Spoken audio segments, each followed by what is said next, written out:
అదొక magic world. అందులో ప్రతి ఒక్కళ్ళు మ్యాజిక్ యూజ్ చేయగలుగుతారు. ఎలా అంటే మ్యాజిక్ చేసి చూపెట్టమంటే ఏదో గాలి తీసుకొని వదిలినట్టు చేసేస్తారు మ్యాజిక్ వాళ్ళు. ఆ ప్రపంచంలో మ్యాజిక్ యూజ్ చేయని వాళ్ళు ఎవలుండరు. ఒకవేళ ఉంటే వాళ్ళని చంపేస్తారు. అయితే ఆ ప్రపంచంలో ఒక విలేజ్‌లో ఒక ఫారెస్ట్‌లో మాత్రం ఒక అబ్బాయి ఉంటాడు. తనకసలు మ్యాజిక్ యూజ్ చేయడం రాదు. వాడు జస్ట్ తన ఫ్యామిలీ తోటి హ్యాపీగా బతకాలనుకుంటాడు అంతే. బట్ ఒకరోజు వీడు మ్యాజిక్ యూజ్ చేయలేడని చెప్పి ఆ ఊరు వాళ్ళకే తెలుస్తది. సో తర్వాత వీడిని చంపనీకైతే ట్రై చేస్తారు. అయితే అప్పుడు ఆ ఊరు ఒక లీడర్ అయితే మనోడిని ఫ్యామిలీని కూడా చంపనీకి ట్రై చేస్తాడు. అయితే అప్పుడు మన హీరో తన ఫ్యామిలీని కాపాడుకోనికి తన మజిల్స్‌కి అయితే పని చెప్తాడన్నమాట. ఆ మజిల్స్ తోటి మ్యాజిక్‌ని ఎలా ఆపగలుగుతాడు బ్రో అంటే చూడండి యానిమేని మీరే. అయితే మనోని యొక్క మజిల్స్ పవర్‌ని చూసినాక ఆ విలేజ్ లీడర్ అయితే మనోడిని ఒక స్కూల్‌లోకైతే పంపిస్తారు. అదొక మ్యాజిక్ స్కూల్ అన్నమాట. అయితే ఆ స్కూల్‌లో ఫస్ట్ వచ్చిన వాళ్ళకి డివైన్ విజనరీ అని చెప్పి ఒక పోస్ట్ ఇచ్చి కూర్చోబెడతారన్నమాట. వాళ్ళ వరల్డ్‌కి గాడ్ లెక్క అన్నమాట. ఆళ్ళకి ఆ పొజిషన్ వస్తే. సో నువ్వు ఆ పొజిషన్‌లోకెళ్ళి నాకు డబ్బు తెచ్చిపెట్టు అని చెప్పి ఆ లీడర్ మనోడిని ఆ స్కూల్‌కి పంపిస్తాడు. సో అందులోకెళ్ళినాక మనోడు ఎలా సర్వైవ్ అయ్యిండు. మనోనికి అసలు మ్యాజికే యూజ్ చేయరాదు. మళ్ళీ వాని మజిల్ పవర్ తోటి అసలుకి డివైన్ విజనరీ అయ్యిండా లేదా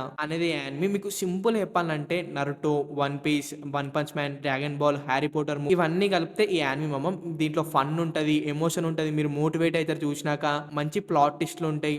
మీకు బాగా ఎంజాయ్ చేస్తారు ఈ యానిమీని. యానిమీ పేరు వచ్చేసి మ్యాజిక్ అండ్ మజిల్. మనకి క్రంచీ రోల్ అవైలబుల్‌గా ఉంది. 2 సీజన్స్ ఉన్నాయి. అవి కూడా తెలుగు డబ్‌లో వచ్చేసినాయి. మీరు ఖచ్చితంగా ఎంజాయ్ చేస్తారు. నేను ప్రామిస్ చేస్తున్నా. ఇది ఒక మంచి ఫన్ ఫ్యాంటసీ షోనిన్ యానిమీ. అస్సలు మిస్ చేయకండి. మ్యాజిక్ యానిమీ అయినా మస్తు చూసినాంటి అని అనుకోకండి. ఈ యానిమీని చూడండి. అవి వేరు, ఇది వేరు. ఈ యానిమీ నాకు one of the best comedy anime. ఎక్కడ చూడాలో తెలుసు కదా. క్రంచీ రోల్‌లో ఉంది అవైలబుల్‌గా. తెలుగులో కూడా ఉంది. అస్సలు మిస్ చేయకండి.